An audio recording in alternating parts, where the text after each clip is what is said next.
We'll call the meeting to order for the Pikes PPRTA. I'm Holly Williams. I am the chairman, and we do have a quorum, Rick. So if we could just go around the table real quick, we have some new members too. I'm Brian Risley with the City of Colorado Springs council member. It's the third button. Should have two lights. This one right there. How about that? Brian Risley, City of Colorado Springs council member.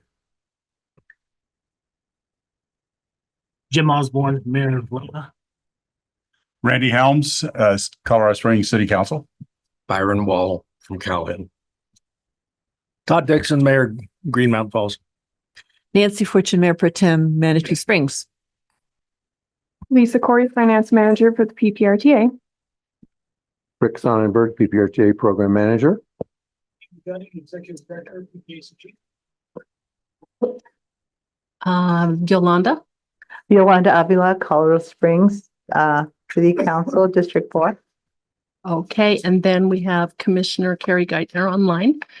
And welcome, Mayor Jim. It's good to have you here, and we understand you got your training done. So we'll expect you to explain everything today during our meeting. And Gail, would you like to introduce yourself as well as Rich?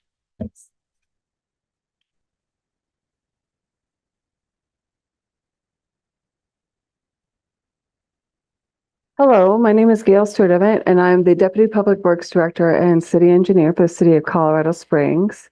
I think most of you know that we have been going through a selection process for our Public Works Director. And I would like to introduce you to our new Public Works Director, Rich Mulady. So I'm going to come up. City Colorado. Thanks. Actually, you had to meet me earlier, so you get it twice. So I get to meet you twice. thank you. Well, thank you. You have a busy meeting, so I'll just introduce myself, Richard Mulady. I just give you a minute 20 background. I've been with the city of Colorado Springs now for about 8.5 years. I run the stormwater enterprise and recently the parking enterprise for that time. My background is civil engineering. I came from consulting prior to the city, where I ran a water resources practice and then development and redevelopment. And I guess one last thing is I was born here in the city of Colorado Springs, raised here, went to high school at Liberty High School. So there's a couple of us in the room. Yeah. So it's good to meet you guys. Thank you very much for allowing me to introduce myself, and thank you, Gail. All right. So the first thing we'll do, and thanks, Rich, for coming up. This is the fun meeting, as I like to say. We don't have to wait in too big of a line for project. Okay, I'll take a motion to approve the agenda as published. Mayor Todd Dixon, also move. Randy Helms, second. Okay, any changes to the agenda? Okay, that's been moved and seconded. All in favor, say aye. Aye. Okay, any opposed? Okay, thank you. Is there any public comment for items not on the agenda? The public can email general comments or questions regarding the agenda in advance of the meeting or to the PPACG office manager, and public comment speakers are limited to 5 minutes each, whether in person or via Zoom. Do we have anyone in the room who wants to do public comment? And Jared, do we have anyone online? Okay, thank you. Item number 4 is approval of our minutes from the August 14th meeting. Are there any changes to the minutes? Okay, I'll take a motion to approve them. Mayor Dixon, I'll move to approve the minutes. Randy Helms will second. Okay, all in favor say aye. Aye. Any opposed? Okay, the minutes pass. Citizens Advisory Committee monthly report. Jim. Good morning, Madam Chair, members of the board. Jim Godfrey, Chair of the Citizens Advisory Committee. Quick rundown of our meeting last week. We do make a positive recommendation for the budget calendar as Lisa presented to us. We looked at Colorado Springs had 7 contracts, and we recommend approval of their request. I will elaborate on this next one just a little bit. We had probably a 45-minute discussion on board policy 34 and the amendment of the establishing IGA. If you remember last month, this is around the voting required to move a B list project up or to a non-listed project into that state and federal discretionary grant project in the A list in PPRTA 3. We have an unfunded project that the intent of that was to be able to take a project and move into, if we got an opportunity for a federal or state grant, is to move a project into that fund, and the representative that was doing that would put their matching funds in there. And the idea of having that line item on the A list was it would allow us the opportunity to move a project that wasn't on the A list into that, because that project category already existed. So it's a way, I can remember in the past of two different events, Flat Avenue Bridge out on the east side. They had one of the bridges on A list, the other one on B. Got an opportunity for a grant to do them both at the same time. It made economic sense to do that. And the same thing with the bridges at Fontanero. One was an A, one's a B. Made sense to do them both at the same time. And so this is a mechanism to allow us to do that. So most of our discussion had to do with whether it was 2/3 supermajority or just a majority of those present. And in the IGA, it lists majority of those present. And the CAC felt like that in our responsibility to be accountable and transparent to the citizens, that if we were going to change the A list project by moving a B up, or in those rare cases of bringing a list into the RTA for consideration and funding, we felt like that we need to have a 2/3 supermajority vote so that we can show that we've been through the discussion, through the accounting, and that the majority, the 2/3 majority of the board approved that, and it wasn't political or anything like that. And so our recommendation to you is that we ask the lawyer to start, Jennifer, to start the process of modifying the establishing IGA to change the language from a simple majority of those present to 2/3 supermajority when we're adding an A list or moving a B list around project. And we're suggesting that to do it now versus waiting until we have an opportunity and then have to go do it because of the timelines of trying to meet a grant opportunity timelines. Let's get that done now while it's not an emergency at a time we choose to do it versus when we need to do it. And that we just take policy 34 and put that on hold for now, and we see what comes out of the IGA process. So we're making recommendations to put policy 34 on hold, and that we start the process to amend the establishing IGA to a 2/3 supermajority vote. Any questions on that one while I'm on it? Okay.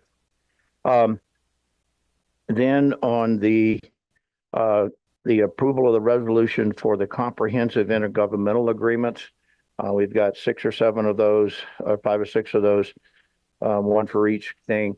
Most of that was administrative, and we were adding the RTA 3 A list projects in there as a template or as a attachment to that. And we discussed them all. Nobody has any problem with any of the proposed changes. We made a single vote, but made sure that in our language of that vote that we included approval of all of them, not just one. So we recommend that a positive recommendation on the word changes in those comprehensive IGAs. No questions on the change order monthly acquisition reports for the city or the county. We did get an update on the Powers North reimbursement, as well as the North Nevada Avenue reimbursement update. And then we do make a recommendation, the city's request for support for Defense Community Infrastructure Program Grant application. The DOD wanted some wording changes, and we make a recommendation to you that we accept those changes and you guys write a letter of supporting it. Without that, I think I covered everything. Madam Chair, Go ahead, Randy. thank you. In this, do we want to discuss this now? I know it's with the CAC, policy 34, the IGA, and the potential two-thirds. Do we want to discuss that now or at I a think later we're going time? to discuss it under 8B. Okay, But then if you want to I'll, bring Jim back up at that point. and yes, ask I'm happy questions. to do that. Okay. Thank you. All right. Thank you, Jim. And we'll have a motion. Is there a motion to accept the Citizen Advisory Committee monthly report? Councilmember Helms makes a motion to accept. Mayor Dixon, second. Okay. All in favor, say aye. Aye. Aye. Any opposed? Okay, thank you. That passes. Lisa, our monthly financial reports and our budget. All right, Lisa Corey, Finance Manager for the PPRTA. For the monthly financial reports, those are not available yet. I will email them out as soon as they're done, which I would anticipate to be by the end of this week. And then for the 25 budget calendar and revenue estimate, the calendar is in your packet. All of the dates in here are within 2 days of what they were last year. So that will meet all of our legal requirements set by the state. And for the budget, my suggestion would be 150 million for the sales and use tax portion and 10 million in interest earnings. Okay, and do we need to approve the budget calendar as well? Okay, so we're sticking with the same 150 million. So it's essentially a base budget that we did last year, maybe even the year before too. Yep. And then 10 million in interest. Yep, which is an increase from Okay. last year. Is there anyone who has questions on that? I think those are good numbers. So, and we always get a mid-year budget amendment if we have extra. Yep. So, all right. So the motion that I need will be to approve the budget calendar for 2025 and approve a revenue estimate of 150 million as well as 10 million in interest. Mayor Osborne, I make the motion. Okay. And Brian Risley, I'll second it. All right. We have a motion and a second.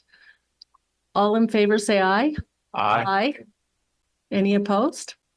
Okay, that passes. So next month we'll start in that. Number 7, the City of Colorado Springs Capital Maintenance and Public Transportation Contracts. Gail. Thank you, Madam Chair, members of the PPRTA board. The city is presenting 7 contracts today. The first one is for the motorway bridge rehabilitation.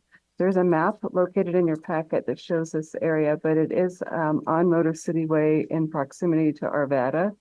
And with this bridge maintenance program, we would be doing fixing some bridge approach areas and things that have really started to shift or to sink in that area, along with some decking and overlaying that structure. We used our on-call construction contractor with Wildcat Construction to do that bridge rehabilitation work. And the amount of $1,249,926.46. The second contract is for another capital program for the sidewalk infill program. This is to provide construction oversight for the sidewalk programs for the remainder of the year in the amount of $199,995 to Felsberg, Holt, and Oliveg. The city's third contract is for the Safe Streets for All action plan. This is Safe Streets for All, or Safe Streets and Roads for All, is a federal discretionary grant that has 3 different programs underneath it. The first program requires you or funds you to be able to go and do this safety action plan, and it is required to be complete before you can go and apply for other federal funding. So we were successful with that award. underneath this. And this would really supplement or add on to the safety assessments that we're already doing as outlined in your memo. And this just really adds on that safety and equity analysis that we already do. So there is a local match component that would come from the PPRTA program for roadway safety and traffic operations, with PPRTA contributing 90,000 and the federal grant in the amount of 270,000 for a total of $330,000. The city's next project is number 4 is for sidewalk or Hancock Expressway sidewalk multiple improvements from Sand Creek to Academy. There is a map located in your packet to help show where this is located. We did receive an initial grant a few years ago to work in this sidewalk, and it's actually kind of a complex area. We went back through and competed and got a second grant, so another $1 million to be able to go and address the issues in that area. And it's allowing us to do the additional design work to be able to provide more or better pedestrian access along Hancock Expressway and really focus on improvements at Hancock Expressway and Boychuk. So you'd have ADA compliance at that entire intersection.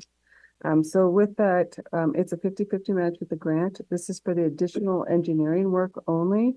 So the total for this would be in addition to Stantec Consulting Services, the amount of $119,940.50, and up to 50% of that would be reimbursed PPRTA or unspent by PPRTA. Contracts 5 and 6 actually share a map. A map is shown with contract 6. But the first one is for a portion of the Pikes Peak Greenway to do improvements, and this would be funded under the Capital Pikes Peak Greenway program. And what that would do is do concrete resurfacing on the west side of Monument Creek or there along the Legacy or along the Pikes Peak Greenway from the Legacy Loop trailhead, which is near Centennial, Fontenera, depending on how you remember that's called, down to Mesa or Cache La Poudre, because each street has to have 2 names in the city of Colorado Springs. So it hits the west side of that creek. So that work has been bid out and would go to Even Pricer in the amount of $542,424. And contract 6 would also be paid out of the Pikes Peak Greenway Programmatic Fund, and really it was agreed upon amount with Colorado Springs Utilities to be done in conjunction with the creek stabilization there on Monument Creek. And really it's going to be hitting the east side and close to that same project limits and area. And because they're doing it in conjunction with Colorado Springs Utilities, they had entered into an executive agreement up in advance and had agreed to contribute $500,000 to that project.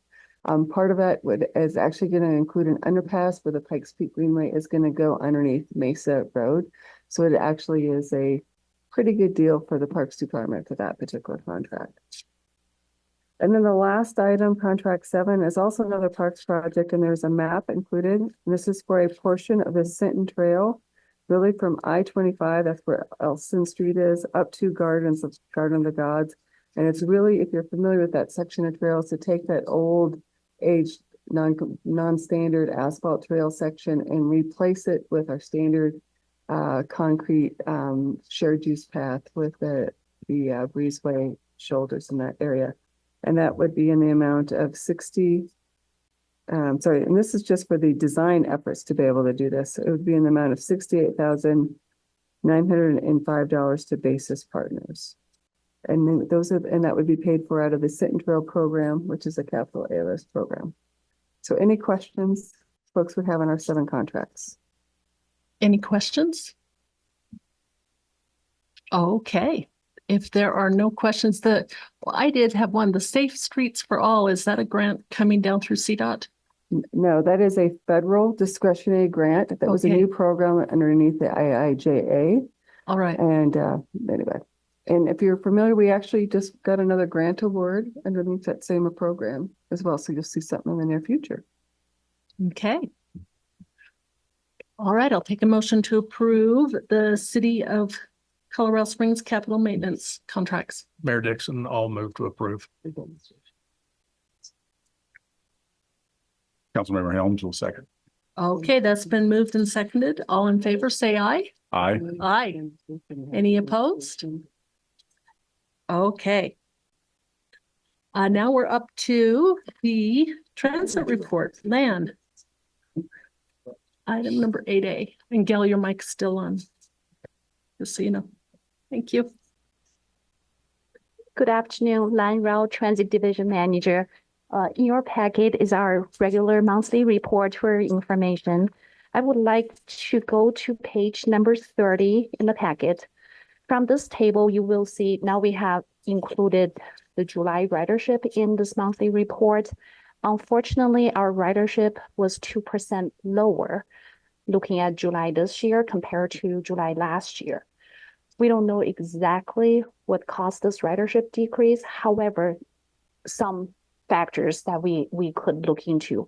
One of those factors is we started the zero fare program this year for July and August for 2 months this year compared to 3 months last year that we were able to offer.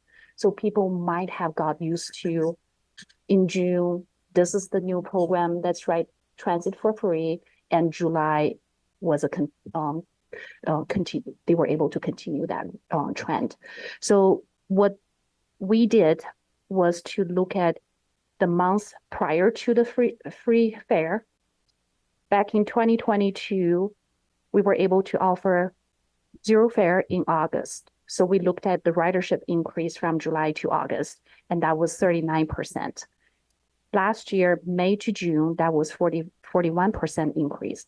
And this year, we're looking at from June to July at 44% ridership increase. So we still think this is a positive trend. People are using transit more. It might be the public outreach aspect that make the difference. Also, in our report on the last page is transit highlights. We only have one item for this month. Our fall service change is proposed to take effect on September 29th this year. We completed our public comment period from July 22nd to August 5th. We received 24 comments. Majority of those public comments are positive in support of additional services that we're adding. As a reminder, we're extending 3 routes to go into late evening to align with the rest of the system. Therefore, we're adding anywhere between 1 to 3 hours on those 3 routes. So majority of the comments are positive. There are additional requests from those public comments that we received. People are asking for additional services. People are asking for more frequent services, as well as extended hours on the weekend and evening. So we track those comments in our system, and every single time when we have a planning process, planning study, and also service change review process, we look at those comments and take them into consideration. Also in the comments that we received, people are concerned about continued service cuts due to driver shortage. And we're actually putting out more information on what we're doing, what we're working on to hire more drivers along with the contractor. So that's my update. I'm happy to answer any questions. Are there any questions? If you got really small buses, I might be able to apply to be a driver after I'm done being commissioner. But no CDL.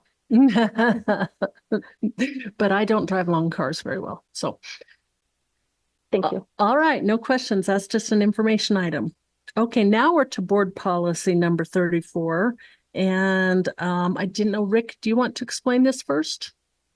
Yes, please.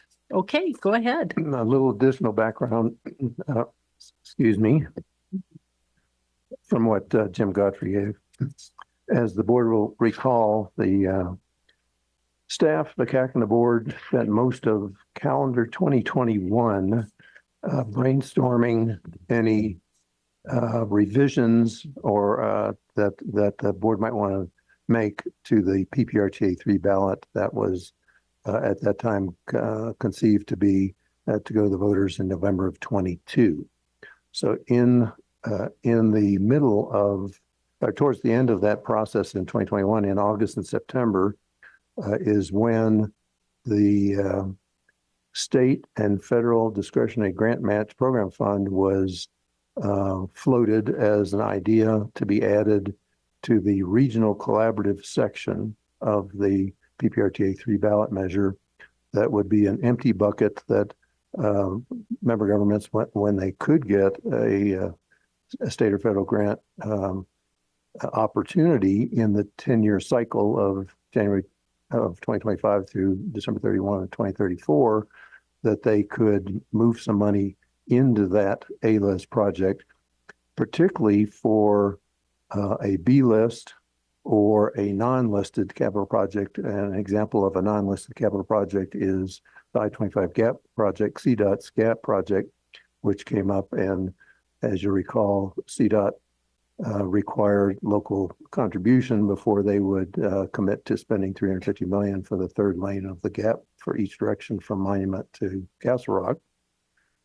And of course, part of that local contribution was $10 million from the PPRTA, which we had to go to the voters, and we had to spend the $204,000 of the clerk and recorder fee to have that ballot go to the public. Of course, the public approved it on a 2-to-1 margin, but the state and federal local grant match fund was conceptualized to be available to capture things that come up that are unanticipated now in advance of the 10 years that starts in 2025, such as the I-25 GAP project.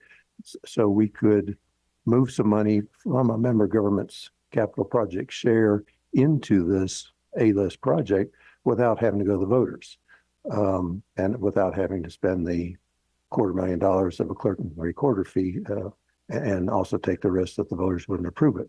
So, but the board decided in August and September of 2021, when we were working on the matrix, all the items leading up to the November 22 ballot, that the board wanted a 2/3 supermajority for any B-list or non-listed project that came up over the 10 years of the PPRTA 3 cycle. But only in the last 45 days did we discover, the board attorney, Janet Rivey, discovered that the establishing IGA limits you to simple majority votes, no supermajority votes allowed by your establishing IGA. But the board decided 3 years ago that you like the idea of a 2/3 majority vote for this particular purpose. So since you cannot have a supermajority vote unless you go to unless the establishing IGA is revised, and the only way to do that is each of the 6-member governing bodies, by a minimum 2/3 votes of each and every one, has to approve an amendment to the establishing IGA. So that your board attorney generated 5 options that were given to the CAC and are also listed in your memo. One of which is, they're in your memo. One of which is allow the B list and the non-listed to have access to the state and local grant match fund by simple majority. Another option is don't allow this opportunity at all. Or the third one is amend the establishing IGA when a grant opportunity comes up and not until. And then the fourth one is amend the IGA right now so that it's amended to allow for a 2/3 supermajority vote for this particular use. And that's what the CAC is recommending to you, is for you to approve a motion asking board attorney Jennifer Ivey to generate the phrase or sentence to be added to the establishing IGA to allow for a 2/3 supermajority vote for B-listed or non-listed projects that come up over the 10 years to have access to this empty bucket of the state and federal discretionary grant match fund, and ask the 6-member governments to make that change now as a contingency in the event a grant comes up over the 10-year cycle that starts January of 2025. So be glad to take questions. Councilmember Helms, do you have a question? Yes. Couple things here. So how challenging is it to update, change the IGA? My recollection, not that we've only done it, four or five times. Jennifer, I'll yield to you. I think it's usually about 2 months, but Jennifer, do you have an impression of the turnaround time? Yeah, we've done it 5 times successfully. It's honestly, I mean, it's not going to take me very long to draft language. I would propose to bring that back to this board in October. Typically, this board has then referred it to the member governments with an explanation of why we're requesting that they approve it. So then it becomes really a factor of when the member governments can get it on their agendas and or if they have any comments or additional revisions. So once we open up the establishing IGA, there's obviously that opportunity for the member governments to have other revisions that they want to make. So I can't really provide you, it's sort of like, let me get my crystal ball out and guess what might happen. Assuming that there's no other revisions and that everyone can get this on their agenda fairly quickly, I would say that by the end of the year, we would have this in place, but that's assuming a perfect world. Thank you. And yes. Jennifer, could you please require them or remind them what the majority needs to be on each council, and then it has to be unanimous with all the member governments so they understand the full ramifications? Yeah, and I think Rick covered that in his presentation. It's a 2/3 majority of each of the member governments, and then it has to be unanimously approved by each of the member governments. Each of the member governments has to approve it, and it's 2/3 at that level. My other question is, I see the recommendation is to do this for the PPRTA 3 list. So going forward, my question is, with just a few months left in PPRTA 2, is there any reason to believe that we have any projects, B list type projects for the remaining months of PPRTA 2 that would be affected by this, or we would just vote simple majority? Well, no, we do not. But this whole issue only starts with PPRTA 3. Right, I see that, but I'm kind of going backwards here. Is there any reason, since right now, the way the IGA says that if we did have funds to support a B list item now, it would be only by simple majority. The information I've received from city staff and county staff is that all of the PPRTA 2 capital money will need to be spent on A list projects, and there would be no opportunity to get to the B list of the PPRTA 2. And this Gail Sturdivant, I would agree with what Rick is. I would just add on, and maybe this is getting the other part in the past, over the past 10 years, though, there has been cases where the PPRTA board has voted and approved to have B list projects done in conjunction with other A list projects. Yes, and one example, the 2 examples were mentioned by Jim Godfrey, but the one that's clearest to me is that on the Union Pacific Railroad Bridge over Fontenaro, the main line is a PPRTA 2 A list. The siding is PPRTA 2 B list, but the board approved moving that into the A list emergency bridge fund. Okay. A program fund, right, so that the 2 bridges could be a single contract.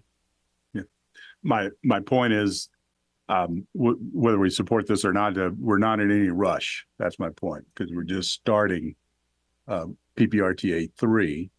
So I don't feel like we're in a rush to do this. Am I right about that? Agreed. All right, thank you.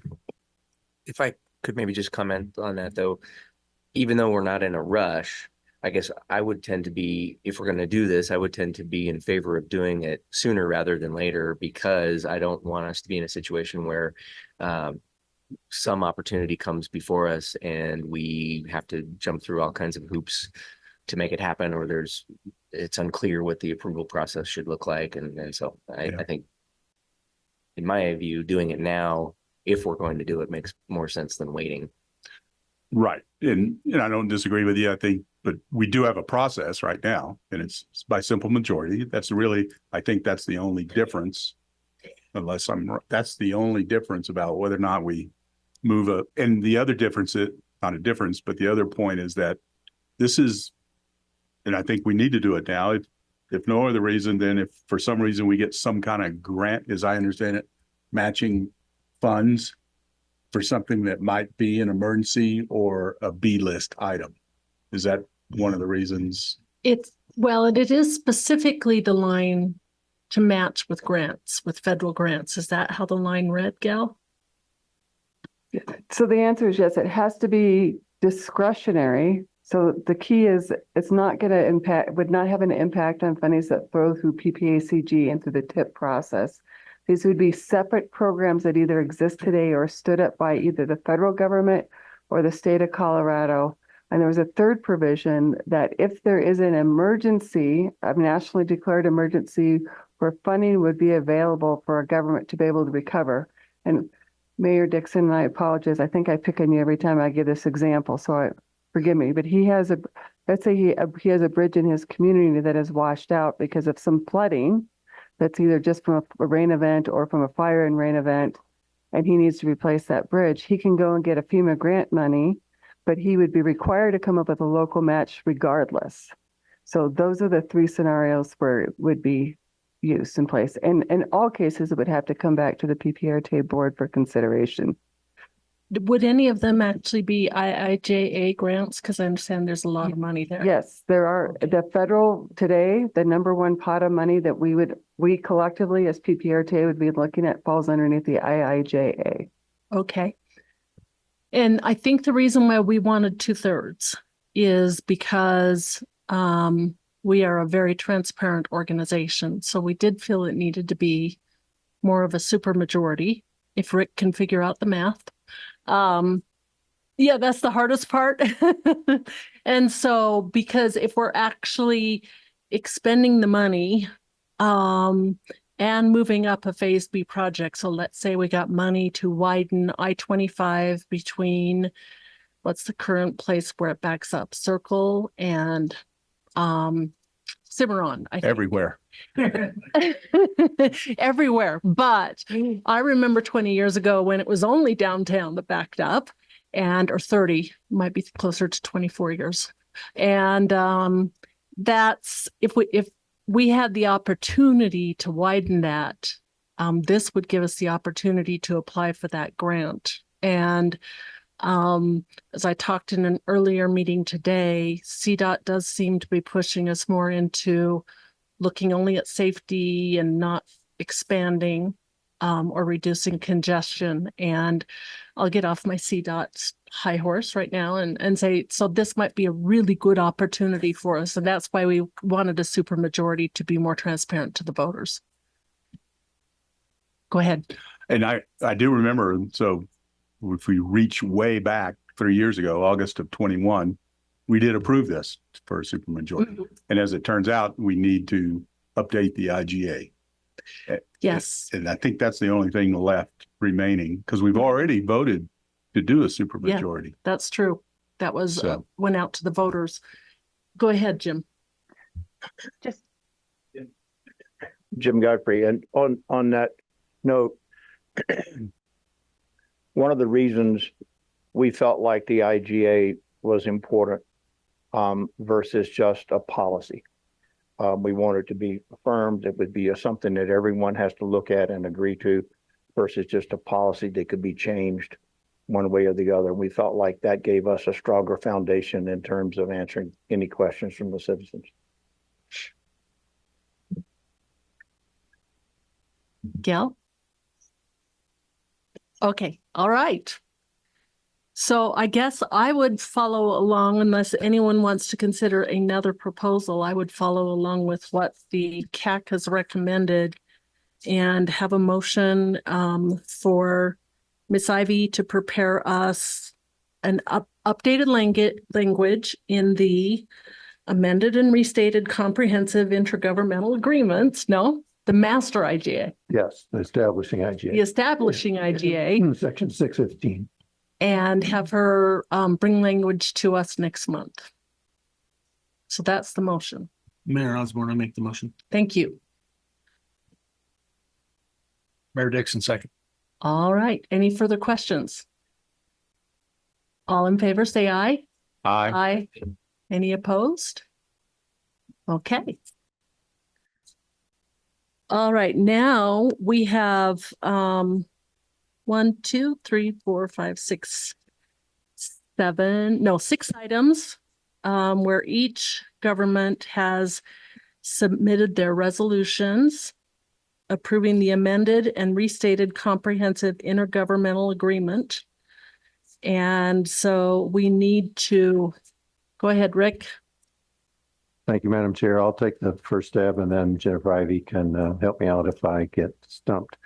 The comprehensive IGAs, there are 6 of them. There's 1 each between the PPRTA and each of the member governments.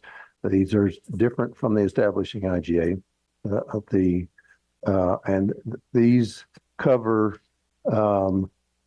detailed administrative processes, budget process, claims handling process, contracting, change order process, a lot of, administrative details. I just said that. So the original 4 were generated in the first year of the PPRTA and have been amended.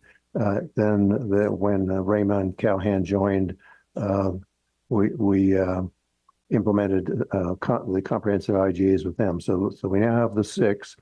The only substantive 2 changes are adding the PPRTA 3 capital list as an attachment to each of the 6 and substituting what had been a couple of sentences about change orders, the threshold for when change orders are information items versus our approval items, that has been deleted.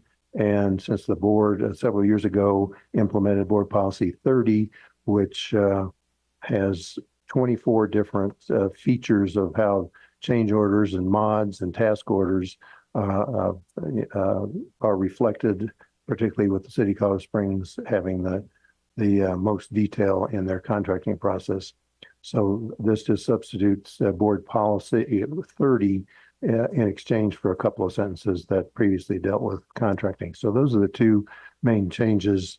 Everything else is minor. Jennifer, do you want to amplify? Yeah, just a slight correction on what Chair Williams noted. The resolutions that are included in the meeting packet are actually the PPRTA resolutions. This has been referred to each of the member governments and they're scheduling them. We have not received any signed resolutions and agreements yet, but we will be following up. So those 2 processes are moving in tandem. And then just to amplify on Rick's, this really is just necessary to be able to move forward with PPRTA 3, attaching the voter approved list and also updating the references within each of those 6 agreements or IGAs to reflect the fact that PPRTA 3 passed in 2022. The reason we waited until 2024 to bring these to you is because we weren't sure whether or not we'd be looking at an additional one with Fountain joining. And so it's always easier to do them all in tandem. But that's why the timing in 2024. So happy to answer any questions. If the board is inclined to approve these for administrative efficiency, it would be acceptable, in my opinion, to approve items 8C through H with 1 motion approving each of the resolutions. Okay, so I will take a motion to approve items 8C through 8H as it's been published in our packet. And if anyone wants to make that motion, Mayor Osborne. okay. Councilmember Helms, second. All right. So any further questions? All in favor, say aye. Aye. Any opposed? Okay, that passes. All right, 8I, City of Colorado Springs Monthly Change Order and Property Acquisition Report. Yes, Madam Chair, Gail Stewart, the City of Colorado Springs. The change order log and the real estate log are an informational item. They were available in your packet, and I'm happy to answer questions should you have any. Any questions? Okay, 8J, since Josh is not here, there is a memo listed in the packet. 7 projects, property acquisition complete, 5 in progress, and 1, the scope of work does not require property acquisition. So if there's any questions, I'll give you Josh's phone number. Okay.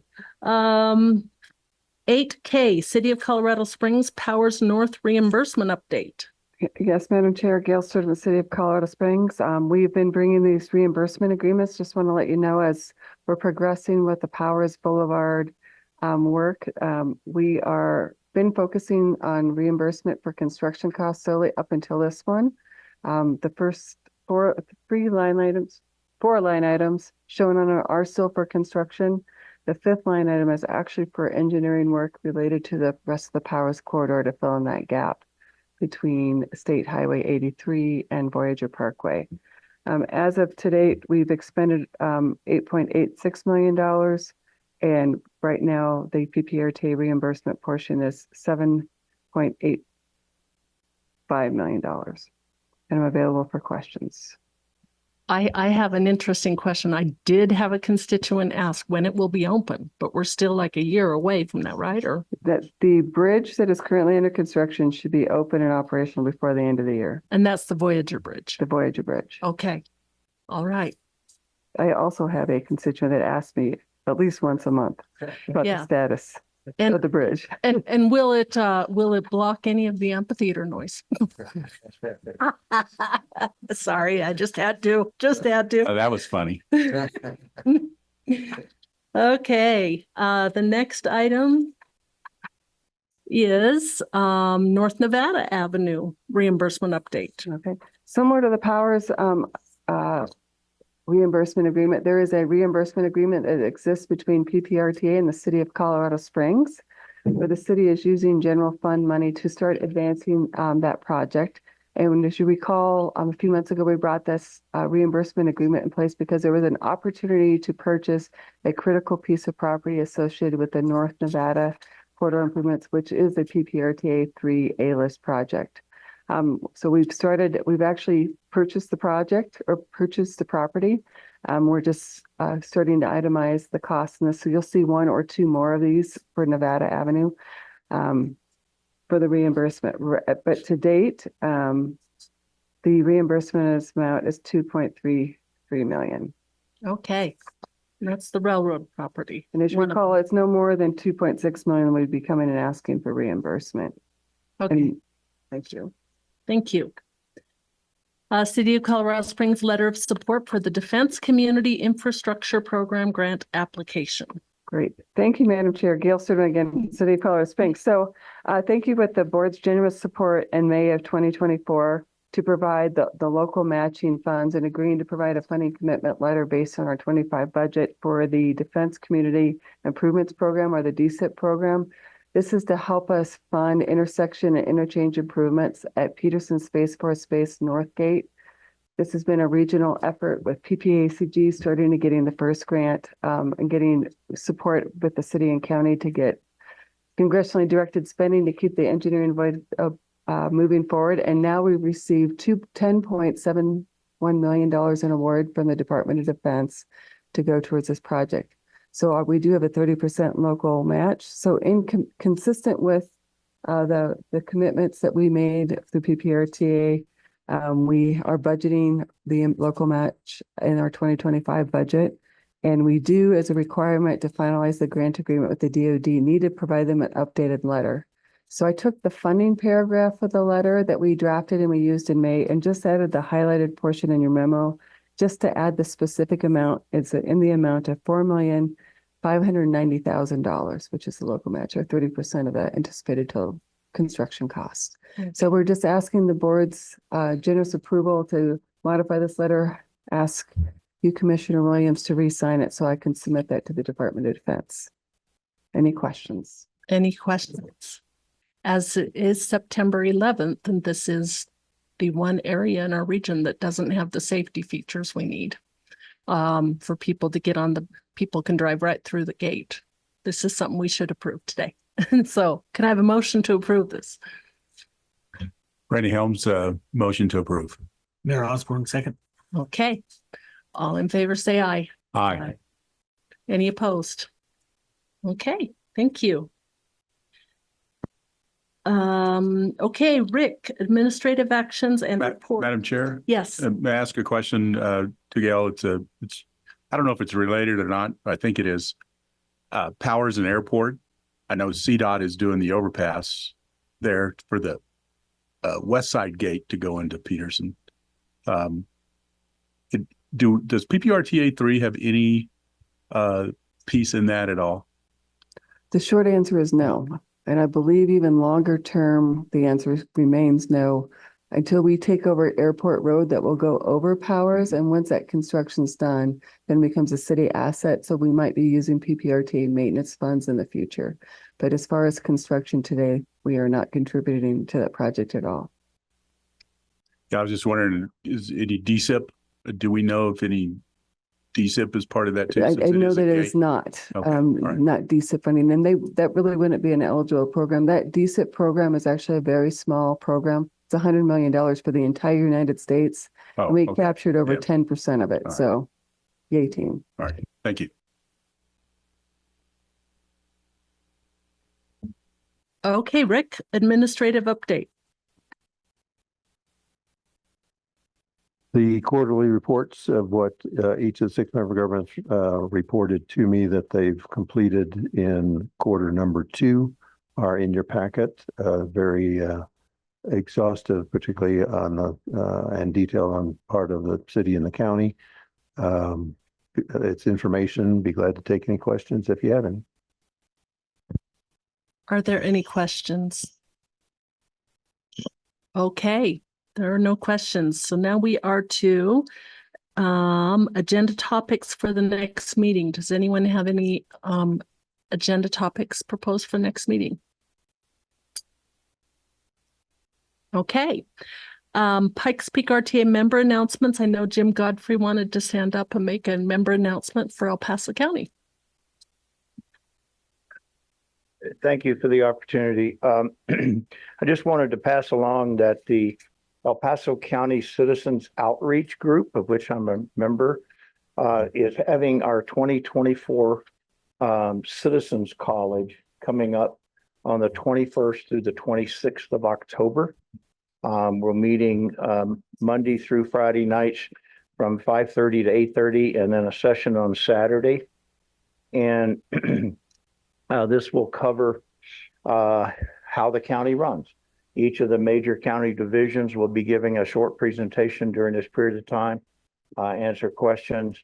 So I wanted to share that with you and your constituency and people that if you know someone is interested or might be interested in learning a little bit more about how the county operates and that the funds, it includes a tour of the jail, the Citizen Center, coroner's office. We'll meet with Public Works and Emergency Management and all of those different groups and whatnot. So I attended it back in 2016. It was very informative. We've had a very good session last year. And so I just wanted to make that information out there in case anybody wanted to send their schools or reaching out to some of the schools and the civics classes at UCCS and some of those folks to see if some of their students or somebody might want to go as well. But If you need further information, you can let me know. And we ought to have our website up and going here pretty quick. Thank you. We have to tour the jail every year as county commissioners. So after the first time, you learn where not to look. But other than that, it's very well run and very well managed, and they'll even feed you if you want. But they won't let you stay overnight unless you commit a crime. And then also the coroner's office is a very well done tour as well. It's a little bit harder for some people. So any other member announcements? We'll go around the room. Randy. Thank you, Madam Chair. 2 points. One, this morning at 10 o'clock at Memorial Park, the city of Colorado Springs, in conjunction with all our military members, as well as our first responders, fire and police, conducted a 9/11 ceremony to honor those that gave their life on that day. You know, nearly 3,000 citizens from very evil events. And it was very moving. And I just wanted to relay that to everybody, that it was a very good ceremony. And number two, related kind of, is issue 2C, you're going to see on the ballot, road paving. And obviously very related to us as PPRTA, a different way of funding our road paving things out there. So it's on the ballot, November 5th ballot as 2C. And I encourage everyone to vote yes. And that's all I got. Okay. Any other member announcements? Yeah, 2C is a hard one because they move in for 6 months while they do the ADA upgrades. And then 2 days later, the whole thing's done. Getting the sidewalks ADA ready takes the longest time. And so it's worth it. If you live in the older neighborhoods, my neighborhood got done. So I guess that's it. We will adjourn. Thank you.